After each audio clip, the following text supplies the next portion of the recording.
Gepleyer Azadlyk Radiosu.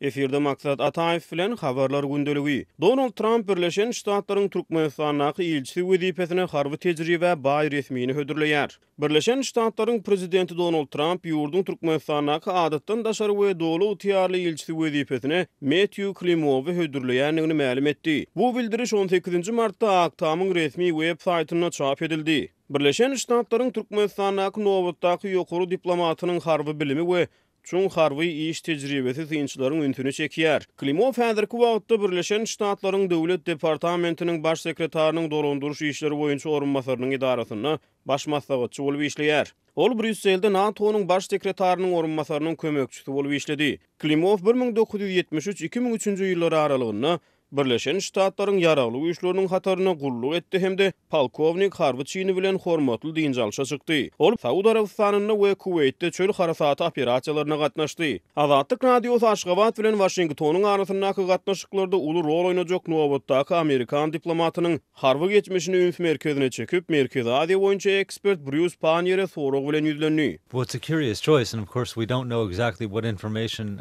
the U.S. president had access to when he decided to nominate this Howpsuzlyk particular... gowy elbetde biz Donald Trump bu adamy wezipe bellemek kararyny gelene haýsy maglumatlaryň Trump'a el ýeterli bolanyny bilmeýäris. Näme üçin Birleşen Ştatlaryň Türkmenistanaky ilçisi wezipesine harby geçmişi baý bolan adamy belläp bolar. Elbetde alkymly Awganistan bar ýa-da belki bu ýerde başga bir zatlar bardyr. Ýöne bularyň hiç haýsysy harby geçmişi eýe bolan adamy hususan Türkmenistana ilçi wezipesine bellemegiň sebäplerini düşündirmek üçin ýeterlik däl.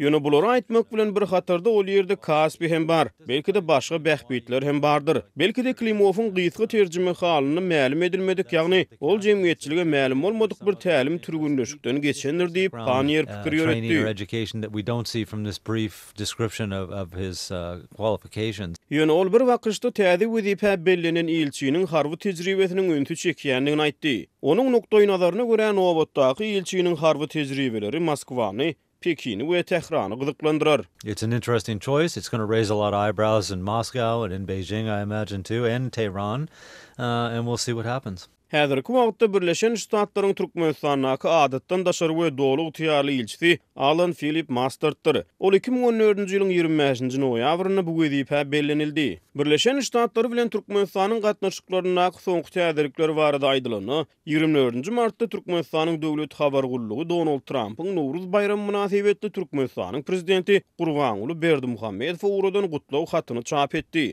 Gutlawda Berdimuhammedow we onuň maşgalasyna hemde türkmen halkyna bayramçylykda şatlyk we rowaşlyk arzu eden Trump, Türkmenistanyň günwatary gaz eksport etmegiň täze mümkinçiliklerinden peýdalanjakdygyny onanýanyny belledi. Merkezi Aziýa boýunça ekspert Bruce Panier Washington'a syýasatçylaryň Ýewropanyň gaz suwdasyna diňe Russiýa garaşlyk almagynyň tarapdary däldigini, munyň bilen baglylykda 20 ýyl bäri türkmen gazynyň günwatar sary aktyrylmagy boýunça alınıp barlayan syýasaty goldap gelýändigini gurrun berdi. Certainly the policymakers in Washington, not just the president of the United States and not specifically him, but there's other people who see the bigger picture here too.